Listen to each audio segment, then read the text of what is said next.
Assalamualaikum warahmatullahi wabarakatuh. Apa kabar anak ibu semua? Semoga pagi hari ini anak ibu semua dalam keadaan sehat walafiat semua. Baik, anak ibu semua, pada materi kita kali ini kita akan membahas mengenai pembelahan sel.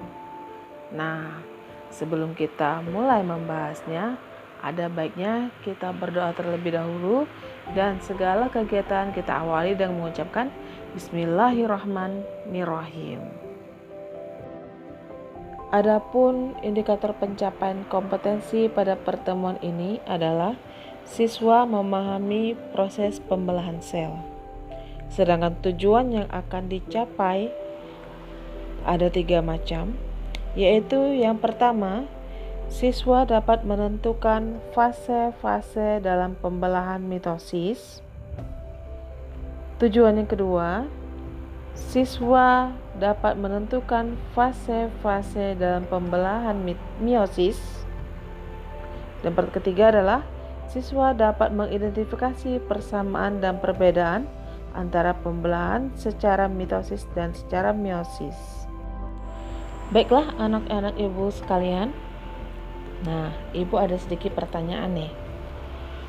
Pernahkah terpikir oleh kalian semua, bagaimana sih ibu kita bisa mengandung? Apakah seorang ibu dapat mengandung tanpa kehadiran seorang ayah? Tentu jawabannya tidak, bukan? Nah, dari pernikahan antara ayah dan ibu, maka akan dihasilkanlah keturunan dan lahirlah kamu. Ayah dan ibu dapat mempunyai keturunan karena memiliki sistem reproduksi.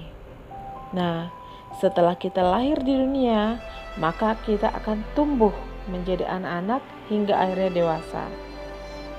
Nah, pertanyaan lagi, bagaimana kita bisa tumbuh dari bayi yang ukurannya kecil menjadi ukuran besar? Dan mengapa kita dengan saudara kita memiliki wajah yang berbeda?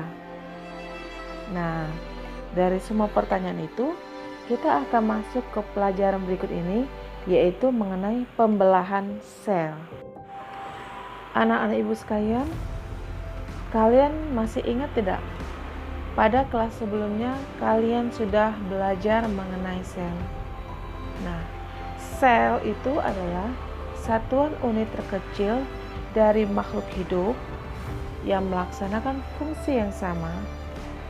Sel-sel tersebut akan bergabung membentuk jaringan. Jaringan yang memiliki fungsi yang sama juga akan bergabung membentuk organ, dan organ-organ tersebut berkumpul menjadi individu. Perlu kalian ketahui bahwasannya pembelahan sel ini memiliki peran yang sangat penting bagi kelangsungan hidup kita. Kenapa demikian? Ya, karena pembelahan sel itu berfungsi untuk pertumbuhan tubuh kita, untuk memperbaiki sel-sel yang rusak pada saat kita mengalami luka, dan juga berperan dalam reproduksi. Jika kita berbicara mengenai pembelahan sel, maka kita terlebih dahulu harus memahami kromosom. Kromosom adalah materi genetik yang berperan dalam pewarisan sifat. Nah, pada gambar ini, kromosom ditampilkan dalam bentuk gambar yang berwarna ungu. Di tubuh kromosom, kalian akan melihat titik-titik berwarna hijau. Nah, itu disebut dengan sentromer. Nah, bagian lainnya itu adalah lengan kromosom. Di dalam lengan kromosom itu terkandung gen-gen berupa DNA yang nantinya akan menyebabkan perbedaan-perbedaan sifat di dalam tubuh individu. Nah, dalam pembelahan sel ini, kromosom inilah yang nantinya akan membelah, memanjang, menebal, memendek, dan menggandakan diri. Baik anak-anak semua, sekarang kita masuk ke materi inti, yaitu mengenai pembelahan secara mitosis dan pembelahan secara meiosis. Untuk pertama, kita akan membahas pembelahan secara mitosis. Pembelahan pada sel mitosis adalah pembelahan sel yang terdapat di dalam tubuh. Sedangkan pembelahan sel secara meiosis adalah pembelahan sel pada sistem reproduksi. Berbicara mengenai pembelahan sel ini, nanti kalian akan menemukan istilah kromosom diploid dan kromosom haploid. Perhatikan gambar ini. Pada gambar ini, kromosom yang berwarna ungu itu bersifat diploid. Diploid artinya adalah sel-sel pada kromosomnya berada dalam keadaan berpasangan. Nah, pasangan inilah sehingga dia membentuk seperti huruf X. Apabila pada fase tertentu, pasangan kromosom yang membentuk huruf X ini akan berpisah, jadi tidak lagi membentuk huruf X, tetapi membentuk huruf V atau membentuk huruf L, itu menandakan bahwa kromosom ini sudah bersifat haploid atau N. Dengan kata lain, kromosom tersebut tidak berpasangan. Selanjutnya, fase-fase yang terdapat dalam pembelahan mitosis terdiri atas 1. Profase, 2. Metafase, 3. Anafase, dan yang keempat, telofase. Untuk lebih jelasnya, simak penjelasan berikut ini. Interfase adalah fase di mana kromosom masih berbentuk benang dan dilindungi oleh membran.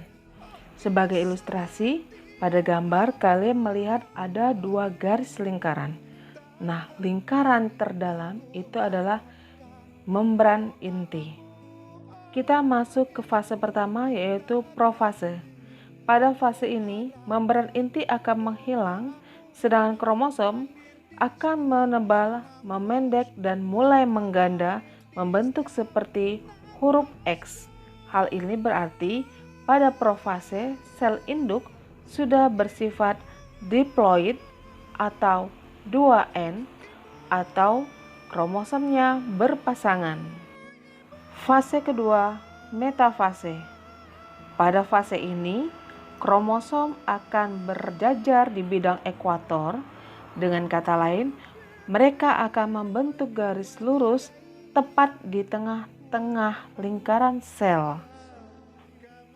Fase ketiga adalah anafase. Pada fase ini, kromosom yang tadinya berjajar di bidang ekuator akan ditarik oleh benang-benang spindel menuju ke kutub yang berlawanan. Fase terakhir dari pembelahan mitosis adalah telofase. Pada fase ini terjadi pembelahan sitoplasma yang akan menghasilkan 2 anakan sel, di mana setiap anakan sel akan bersifat diploid sama seperti dengan sel induknya. Nah, tadi terlihat kan pada sel induk hanya ada 1 sel, sedangkan pada tahapan telofase ini selnya akan menjadi 2 buah.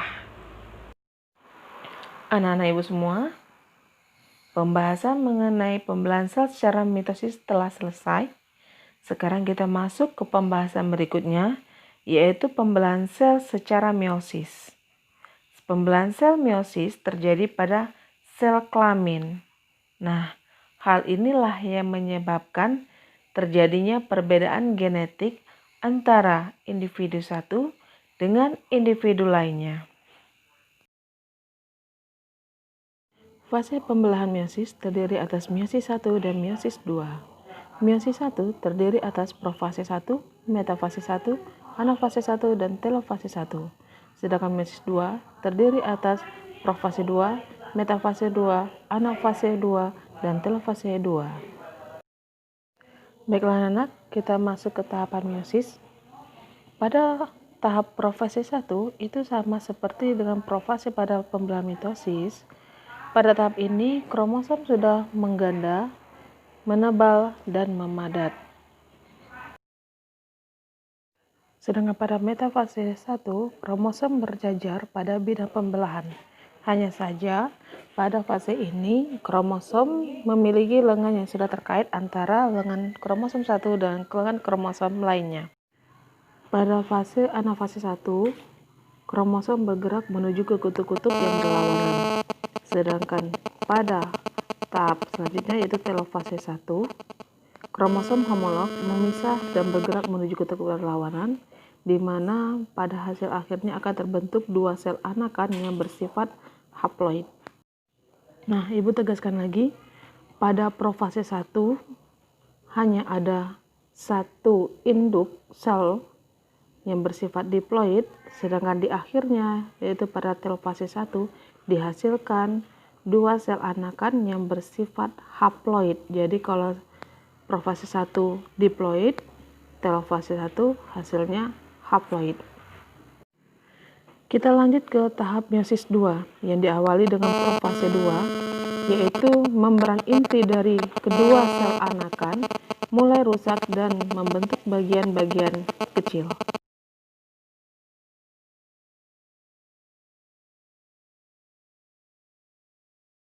Dilanjutkan dengan metafase 2. Pada tahap ini, kromosom yang lengannya sudah bercampur dengan lengan kromosom lain akan berjajar pada bidang pembelahan. Selanjutnya, anafase 2. Pada fase ini, kromosom mulai bergerak menuju kutub yang berlawanan dan kromosom tersebut memiliki lengan yang sudah bercampur dengan lengan kromosom lain. Satu hal yang perlu digarisi pada fase ini yaitu pada sel itu mulai membentuk lekukan-lekukan untuk pemisahan sel anakan. Pada tahap akhir dari pembelasan meiosis 2 ini yaitu telofase 2, di mana pada fase ini membran inti sudah kembali terbentuk dan hasil akhirnya adalah kita memperoleh 4 sel anakan yang bersifat haploid. Baiklah anak, cukup sekian penjelasan Ibu mengenai pembelahan mitosis dan pembelahan meiosis. Mari kita rangkum sekilas tentang kedua pembelahan tersebut. Pada pembelahan mitosis itu fasenya terdiri atas profase, metafase, anafase, dan telofase.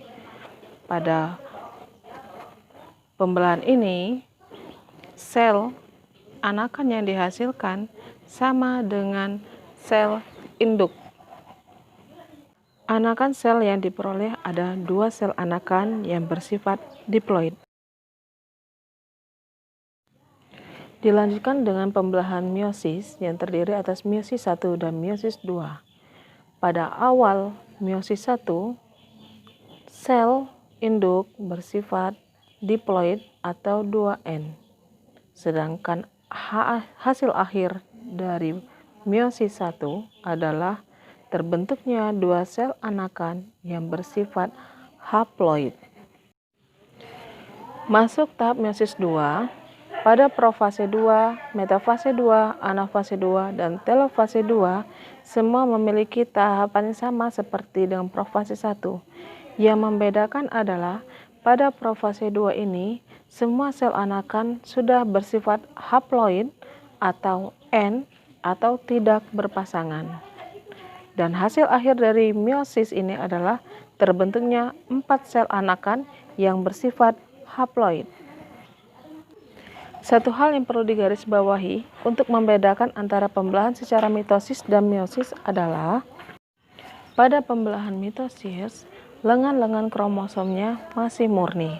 Sedangkan pada pembelahan meiosis, lengan kromosom sudah bercampur dengan lengan lain. Baiklah anak-anak, selesai sudah pembahasan kita mengenai pembelahan sel baik secara meiosis maupun secara mitosis. Sekarang tugas untuk kalian adalah yang pertama, tuliskan fase-fase pada tahapan mitosis. 2.